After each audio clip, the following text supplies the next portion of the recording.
Hey guys, welcome to Troy Time. Hey, check it out. Today we're going to talk about perfecting the indoor hydroponic hanging shoe rack garden. It's great stuff, guys. Check it out. Yeah, so here was the original build of the indoor hydroponic hanging shoe rack garden. It's awesome, guys. We had great success with this. This was sort of a variety build, so I have all kinds of different stuff in there. I've got green onions and herbs. I've got Swiss chard. I've got lettuces, peppers, tomatoes, cucumbers. Like I say, this was to highlight all the different stuff that it can grow, and it did a great job. So we've got big plans for this garden in the future. Over our winter grow, we're doing awesome things, and even before then, we'll talk about that in the video. But we've already made improvements now. We've been making modification improvements on almost every garden that I have. It's awesome. We're going to talk today about what we're doing to improve and perfect the indoor hanging shoe rack garden, and let's get into it right now because this thing's really, really awesome. So I've been making a ton of modifications on all my gardens this year. This last 2 months have been just an awakening of different things that I've learned.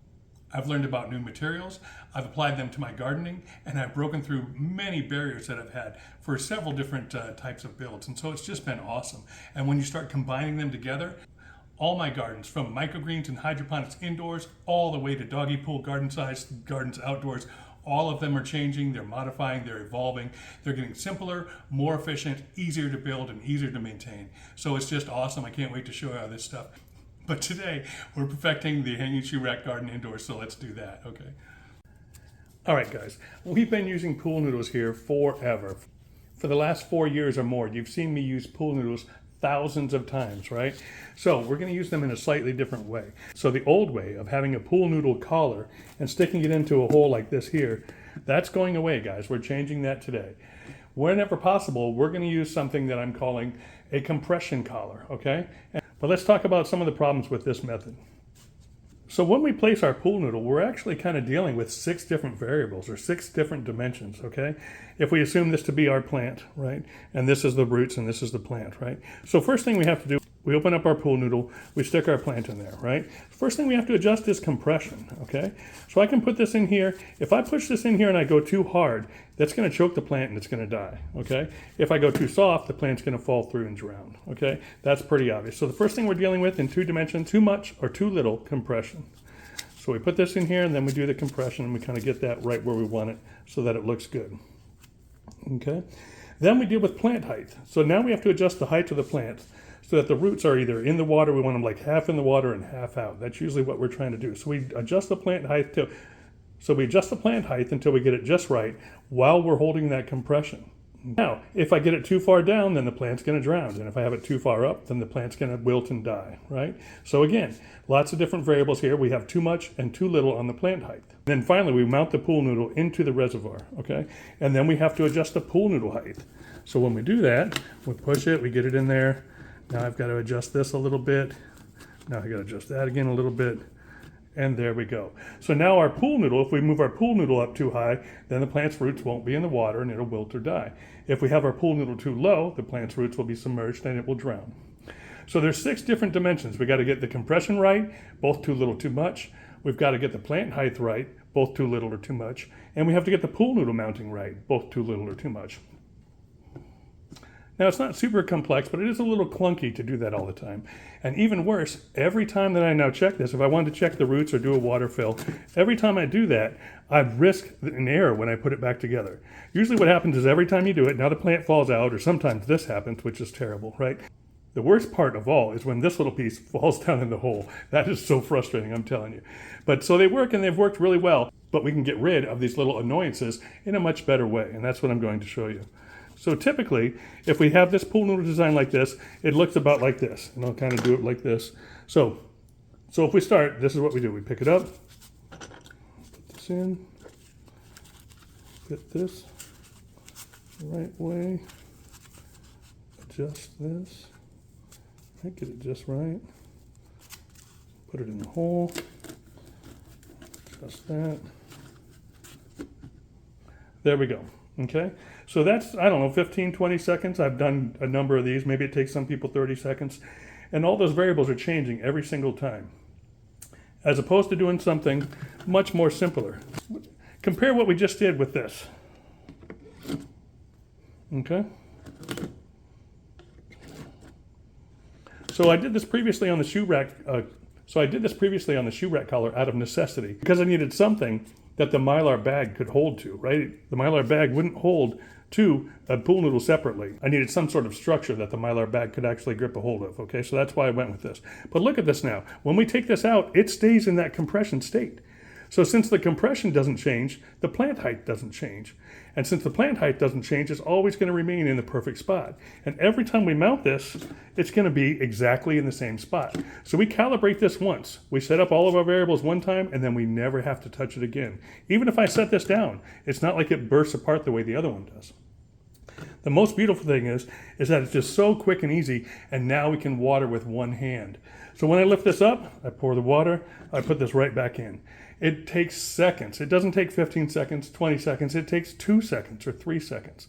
And that might not seem like much, but even just given a 24 pocket shoe rack, that's 24 times you have to do this, right?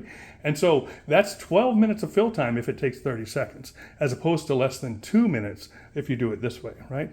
Also, you eliminate the possibility of error, right? Every time I do this, everything remains set, calibrated, locked in that position. So I'm not going to choke my plant. I'm not going to drown my plant. Everything's going to always align right back to that same position, okay? So that compression collar holds everything set, and it saves you a lot of time when you're watering. It saves you a lot of effort. It's much, much easier. And you can water with one hand, which is absolutely huge. And so, yeah, so I'm doing this across all my gardens now, inside and outside. Whenever I have a pool noodle going in to mount into a reservoir, I'm always using some sort of a compression collar. Remember, the main reason we're doing this is because I don't want to use any medium, especially indoors. I don't want to use any medium. It's just an extra cost, right, to use medium. So I don't want to use coco coir. I don't want to use clay pebbles. I want to just use the bare minimum all the time. So when there's no medium, that's why we've gone to the pool noodles in the first place. So, but now we've actually improved that. So this pressure collar now, or this compression collar, this thing just works great. So as you can see, it's basically a hybrid between a net cup and the pool noodle method. So I've cut the bottom out of the net cup, right? So that the plant can slide through from the top. And then, because I don't want to break the compression, I don't want to cut a chamber on here or I'll lose my compression. So I want the actual cup portion or the sleeve to remain intact. So I don't cut a line right here, I thread it through. That's why I cut the bottom out, so that I can thread the actual plant through, and then I just align my pool noodle one time around the plant, right? And once I get all my variables set, my compression is good, my plant height is good, the rim is always going to be in the same spot as far as height on the setting. So it just mounts right in, super easy. It's going to save you time, it's going to prevent you from making errors, and it's going to open up a world of possibilities, and we're going to show you that next. Okay guys, now we're going to mix it up. Instead of using this little net cup, we're actually going to use a solo cup, okay? We're going to use a solo cup as our net cup, or as our compression collar, okay? And as you can see, we've got the pool noodles aligned just right, everything's right. And then watch this now. It's going to nest perfectly into our mylar bags. It is just an awesome fit. Look at that. How smooth, how nice. That baby just slides right in there. It is so good. Look at the amount of pressure that this can hold.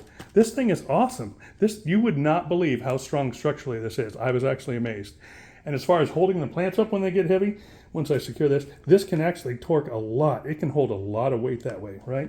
It actually reinforces itself, right? And I'll show you what we've done.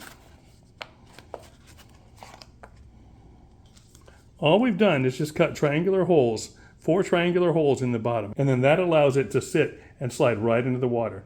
And what that acts like, it acts like a runner with a parachute behind him. That bottom of the cup is left intact, and it acts like a parachute. It applies drag against this cup moving. So you can actually see the water fills the cup, and it applies drag against the cup being lifted. It provides weight. It anchors it to the mylar perfectly. Okay? And it sits in there really nice. I mean, you can really press on this thing. I was surprised how well these mylar bags stand up. I really was. Okay, so that's our new style now. We have this mylar sleeve. We have this awesome little standalone thing. You could grow it in the garden just like this and just on a horizontal surface. And that works out awesome, man. It's just really, really a good way to go. So let's take a look at it with the plants. So in our first try of this shoe rack, we used clothespins, right? We no longer need clothespins. We don't need those. In our second build, we actually used zip ties to compress here and here instead of the clothespins. And that was an upgrade, right? But now we don't need anything. We can just slide the cup right into the bag, right? And it works perfect. So, so here it is right here. This is what it looks like. So here I grabbed a plant right from the shoe rack garden, and I just moved the collar and everything and placed that in our new compression collar, right? So you can see the old net cup sitting interior to that, but the plant could be there as well. You just adjust the pool noodles, right? So, but it looks perfect. Look how nice. So as we look at it, look how nice and clean and sleek that looks, right? Looks really good. So that's going to hold a lot of weight, right? And while we're here, I'll show you this other tip. What I've been doing that's working really well is if we tuck in here, I'm tucking the fruits as the plant's fruit. I'm tucking the fruits right in the shoe rack pockets. So that's working out perfect as well. So now that holds a lot of the trellising weight for the plants, and at the actual mounting place, at the actual insert point for the plant, it's much more rugged now. The old net cups, they would kind of topple and kind of fall out a little bit. If the plant got heavy, they would tilt because they don't have much lateral support. But these, because of the parachute, right, and because of that friction and just how well they fit in, because they're so long and deep, that it just works as a great little anchor right in the mylar bag sleeve. So that's going to be modular. We're going to put these all over. You're going to see this is going to open up even more possibilities. So all this stuff just grows and grows upon itself. Pardon the pun. But yeah, so it's going to just make all these different gardens possible. This is just one little thing, but it's opening up a whole array of places that we can take it. So I hope you can see that. Let me tell you about the shoe rack going forward. So we've had this shoe rack for a while. I've harvested a lot of greens off of it already. We've got some fruits and things like that. All right, guys, so let's talk about our plans for the shoe rack garden. So we've already harvested a lot. We've harvested a lot of greens. We've harvested some herbs and some fruits and things. We're going to break this apart. This original build was a build to show the variety of what this thing could do. So I put a lot of different stuff in it. But here's my plans going forward. So I'm going to break this down since we want to rebuild it in the best new way possible. So I'm going to break it down and rebuild it with our new format. We're going to do a run of microgreens. First, we're going to take 1 week and we're going to fill this up with all of our microgreens. It's going to be awesome.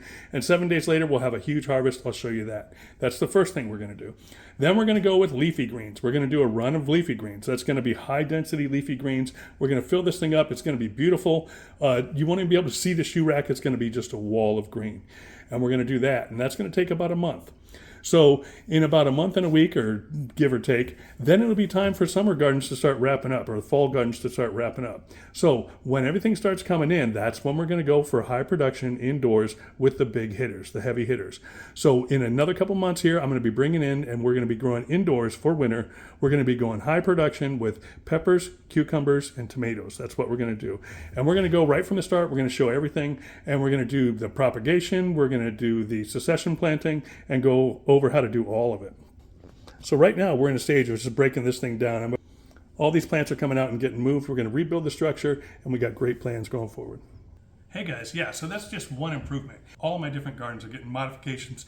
They're evolving. We're changing things up. We've had a big awakening with some new materials and some new ways of doing things, and it's making just absolute perfection in a lot of these gardens. So I'm just so pleased. So as far as the shoe rack goes, I think it's perfection right now for me. I can't think of anything simpler or easier. That mylar sleeve is just so smooth, so sleek, so nice, right? And it's just so easy to build, right? This is literally kindergarten level to build. As a matter of fact, it'd be a great thing for a kindergarten class, right? Maybe do 5 levels, 1 for each hour, and have each class do 1 level across with different plants or something like that. I think that would be awesome, right? And it's cheap and inexpensive to do. And so, but yeah, for everyone, this shoe rack garden now, it's just getting so easy. The only other modification I have coming for this is to add an auto watering. I have a prototype already working for that. There's actually a little bit less demand. Now that it's so easy to water, the auto watering, a lot of people may choose not even to do the auto watering, right? Filling up 24 pockets individually might have been a little bit of a chore before, but now, I mean, it's super simple. You can do it one-handed. So yeah, it's for something that seems so small of a change, it really has repercussions and waves of goodness all through all the gardens, right? And you'll see that as we go forward. And there's still gardens you haven't seen outside. We still have lots of other stuff to show you. Everything's changing, guys, from the way we do microgreens all the way to we do our doggy pool gardens, everything in between. All the hydroponics, all the soil. We're tweaking everything. We're bringing it together. We're perfecting a lot of stuff. So smash that like button. Make sure you're subscribed. Hopefully you like today's video. Great upgrade for the hanging shoe rack, man. And it's just going to build from there. So stay tuned. Good stuff coming. Thanks for being here. This is Troy Time. I'm out.